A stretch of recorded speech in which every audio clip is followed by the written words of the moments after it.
Hello बच्चों।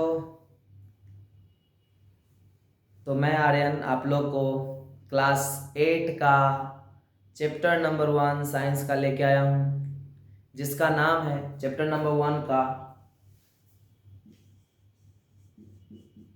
Chapter number 1 जिसका नाम है दहन और ज्वाला। तो इस चैप्टर के अंदर हम लोग देखने वाले हैं कि आखिरकार दहन क्या होता है और ज्वाला क्या होता है। ठीक है, तो हम लोग सब जानते हैं कि दहन का सामान्य अर्थ होता है किसी भी वस्तु का जलना। ठीक है, दहन का जो होता है सामान्य अर्थ क्या होता है?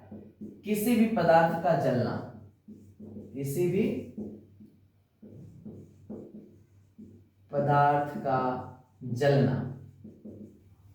तो हम लोग जानते हैं कि इस संसार में बहुत सारे पदार्थ हैं जो जलते भी हैं, बहुत सारे पदार्थ हैं जो नहीं भी जलते हैं। ऐसा तो नहीं है कि सभी चीज को अगर हम लोग लेते जाते हैं, अब कुछ भी उठा लिए और सोचे कि जला देते हैं, तो क्या जलना सब नहीं, संभव नहीं है।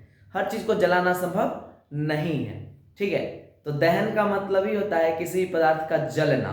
ठीक है, लेकिन कभी सोचे हैं हम लोग कि आखिरकार कोई भी पदार्थ अगर जलाया जाए तो उस पदार्थ से आखिर क्या क्या हम लोगों को प्राप्त हो सकती है? क्या पता है आप लोगों को? चलिए कोई बात नहीं है, पता है तो भी बहुत अच्छा और नहीं पता है तो भी बहुत अच्छा है। ठीक है, तो जब हम लोग देखते हैं कि हमारे आसपास बहुत सारे चीज हैं, ठीक है, सबसे अच्छा एग्जाम्पल हम लोग ले सकते हैं कि अभी जैसे सर्दी का मौसम है, इस मौसम में क्या होता है, हम लोग देखते हैं कि गांव में कुछ लोग होते हैं जो कि लकड़ियां जलाते भी है। तो जब लकड़ी को जलाया जाता है तो हम लोग देखते हैं कि जब लकड़ियां जलती है तो उसमें से हमको कुछ तो मिलता है। क्या क्या मिलता है? हाँ, अगर किसी भी चीज को हम लोग जलाते हैं, ठीक है, तो उसमें से हम लोगों को मिलता है क्या क्या चीज? देखिए, उसमें से पहला चीज जो मिलता है, हम लोग देखते हैं कि प्रकाश मिलता है। दूसरा चीज हम लोग देखते हैं कि प्रकाश के साथ साथ उसमें से उष्मा भी निकलता है। निकलता है ना?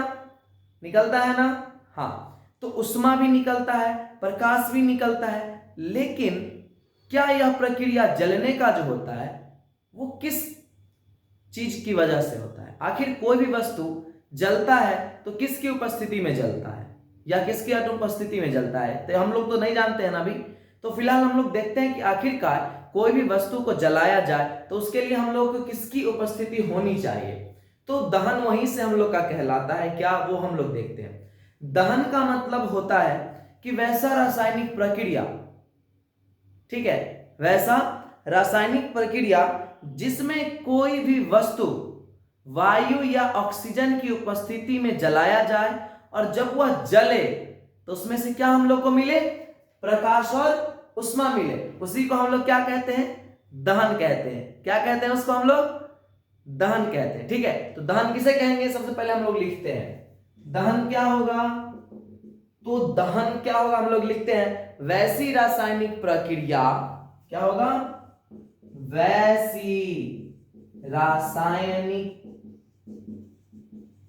प्रक्रिया। ठीक है, क्या होगा? वैसी रासायनिक प्रक्रिया, ठीक है, जिसमें किसी वस्तु को, जिसमें किसी वस्तु को वायु या वस्तु को वायु या ऑक्सीजन की उपस्थिति में जलाने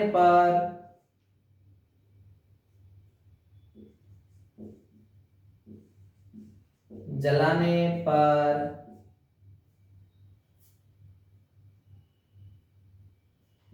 प्रकाश एवं उष्मा की प्राप्ति होती है। उसे दहन कहते हैं। तो दहन क्या होगा हम लोगों ने देखा, तो दहन एक रासायनिक प्रक्रिया है, ठीक है। दहन क्या है, एक रासायनिक प्रक्रिया है जिसमें किसी वस्तु को वायु या ऑक्सीजन की उपस्थिति में अगर हम लोग जलाते हैं, ठीक है, वायु या ऑक्सीजन की उपस्थिति में क्या करते हैं, जलाते हैं, तो जलने पर वह वस्तु हम लोग को देगा क्या क्या चीज, प्रकाश और उष्मा देगा। उसी प्रक्रिया को हम लोग क्या कहते हैं, दहन कहते हैं। क्लियर, क्या कहते हैं, दहन कहते हैं। जैसे देखिए हम लोग देखते हैं, जैसे हम लोग के पास है कि मैग्नीशियम का फीता रिबन ले लीजिए, मैग्नीशियम का रिबन, अगर आप लोग क्या करते हैं, मैग्नीशियम के रिबन को जलाते हैं, ठीक है, क्या करते हैं, मैग्नीशियम के रिबन को जलाते हैं, तो हम लोगों को क्या मिलता है, प्रकाश एवं ऊष्मा दोनों मिलता है।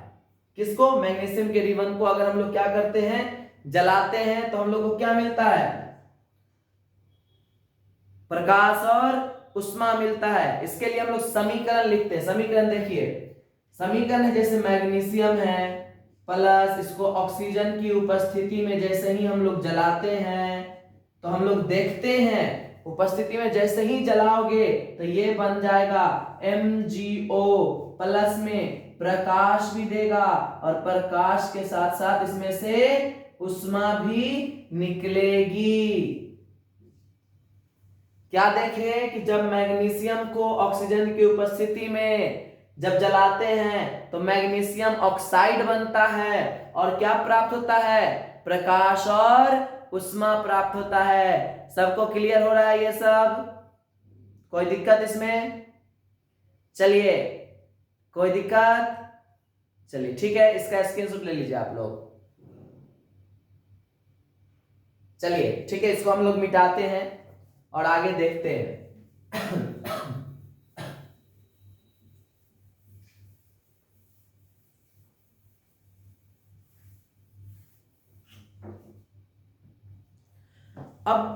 अब यहां क्या है कि पूरी दुनिया में कुछ ऐसे भी पदार्थ है ना, कुछ ऐसे भी पदार्थ है जो जलने, हाँ कोई पदार्थ जलने वाला भी होता है और कुछ ऐसा पदार्थ होता है जो नहीं भी जलता है।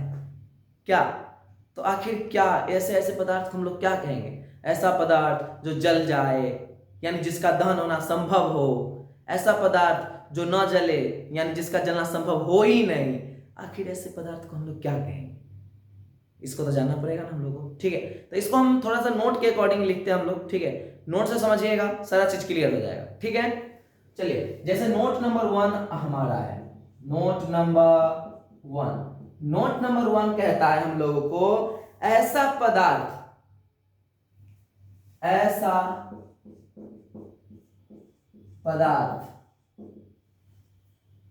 जो आसानी से क्या कहेंगे, ऐसा पदार्थ जो आसानी से जलते हो,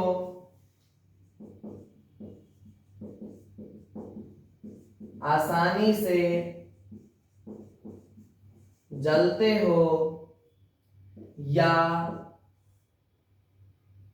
जिनका दहन संभव हो उसे दाह्य या दहनशील पदार्थ कहते हैं, दहनशील पदार्थ कहते हैं। जैसे देखिए, जैसे हम लोग के पास, जैसे हम लोग ले लेते हैं कागज का टुकड़ा, लकड़ी इत्यादि, बहुत सारा चीज है जो कि जलाने पर जलते भी है और कुछ ऐसे भी चीज है जिसको जलाने पे नहीं जलते हैं। यानी नोट नंबर 2 हमारा क्या हो जाएगा, तो नोट नंबर 2 होगा ऐसा पदार्थ, क्या होगा, ऐसा पदार्थ जिसको जलाना संभव न हो,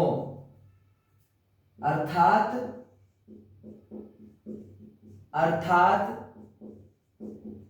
जिसका दहन संभव न हो उसे अदाह्य या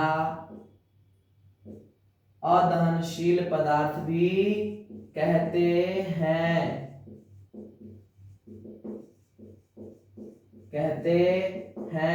जैसे देख लीजिए, जैसे अगर हम लोग ले लेते हैं बालू, गिट्टी, पत्थर इत्यादि, इन सभी चीजों को अगर हम लोग जलाएंगे तो क्या इसमें से हम लोग को कभी प्रकाश या रोशनी या बोल सकते उसमें क्या मिलेगा हम लोगों को?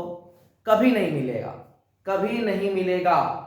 ठीक है, इसको माइंड में सेटअप कर लीजिए। अब कहिएगा कि सर अगर हम क्या करते हैं, पत्थर को लेते हैं, उसको सर जलाते हैं तो देखते हैं कि वो गर्म हो जाता है सर।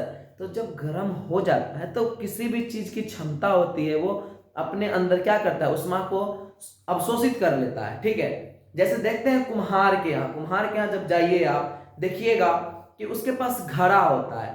तो घड़ा होता है तो वो क्या करता है, बनाता तो मिट्टी से ही है वो, लेकिन उसको क्या करता है, आग के भट्टी में रख देता है। रखने के बाद क्या होता है, वो पकता है और पकने के बाद देखिएगा वो गर्म होकर के कठोर हो जाता है। इसका क्या मतलब हम लोग कह सकते हैं कि घड़ा के पास अपना क्या ऊष्मा है, वो ऊष्मा का चालन कर सकता है? नहीं, उसको एक लिमिट तक क्या होता है, ऊष्मा दिया जाता है। अगर लिमिट से ज्यादा ऊष्मा दे दोगे तो वो फूट भी जाता है। ठीक है, इसको ध्यान रखिएगा आप लोग। चलिए, तो हम लोग क्या देखें नोट नंबर 1 में, तो ऐसा पदार्थ जो आसानी से जलते हो या जिनका दहन संभव होता है उसको हम लोग बोलते हैं दाह्य पदार्थ या दहनशील पदार्थ कहते हैं। क्लियर? जैसे कागज का टुकड़ा, ठीक है, लकड़ी, ये सबको जलाया जा सकता है। इसको जलाने से हमको प्रकाश और ऊष्मा दोनों मिलेगी।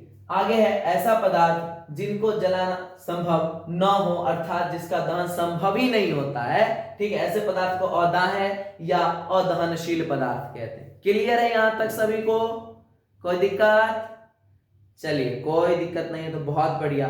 आगे हम लोग ये भी देखेंगे कि आखिरकार ये जो हम लोग का पदार्थ है, क्योंकि हम लोग बहुत सारे एक्सपेरिमेंट भी करने वाले हैं। एक्सपेरिमेंट ये करने वाले हैं, जैसे देखिएगा कि हम लोग के पास जो ज्योमेट्री बॉक्स होता है ना, उसमें एक लेंस देता है, और लेंस में देता है तो बचपना तो सब करते ही हैं। बचपना यही करते हैं कि उसको सूर्य के प्रकाश में रख करके और कोई ना कोई चीज को हम लोग जलाने का तो कोशिश करते हैं। अगर नहीं करते हैं तो उसको कोशिश करके देखिए, एक्सपेरिमेंट करके देखिए, बहुत अच्छा रहेगा और समझ में भी आएगा कि आखिरकार कोई भी पदार्थ जलता है तो उसमें से प्रकाश और ऊष्मा दोनों निकलती है। कोई दिक्कत यहां तक किसी को? चलिए, इसको स्विप आउट करते हैं, मिटाते हैं जल्दी से। इसका स्क्रीनशॉट ले लीजिए आप लोग। चलिए, ठीक है, मिटाते हैं।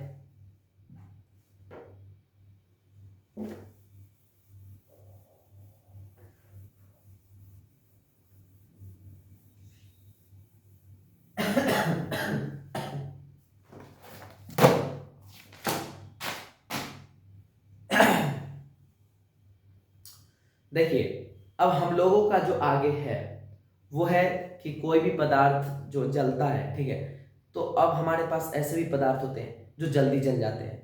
ऐसे पदार्थ होते हैं जिसको सिर्फ आप खुले में छोड़ दो तो भी जल जाते हैं। ऐसे पदार्थ होते हैं जो क्या होते हैं, एकदम धीमी धीमी क्या होते हैं, जलते हैं। क्या होता है या नहीं होता है? कुछ ऐसे भी पदार्थ होते हैं जो एकाएक विस्फोट करता है। तो पदार्थ को ना, ठीक है, उसके क्या बोलते दहन के अनुसार पदार्थ को वर्गीकृत जो किया गया है, यानी दहनशील पदार्थ को वर्गीकृत किया गया है, बहुत सारे वर्गों में किया गया है। ठीक है, तो उसको हम लोग नेक्स्ट लेक्चर में करने वाले हैं। ठीक है, तब तक आप लोग इतना पे ध्यान दीजिए और जो भी होगा आगे आपको मिलता रहेगा। ठीक है, टाटा, बाय बाय।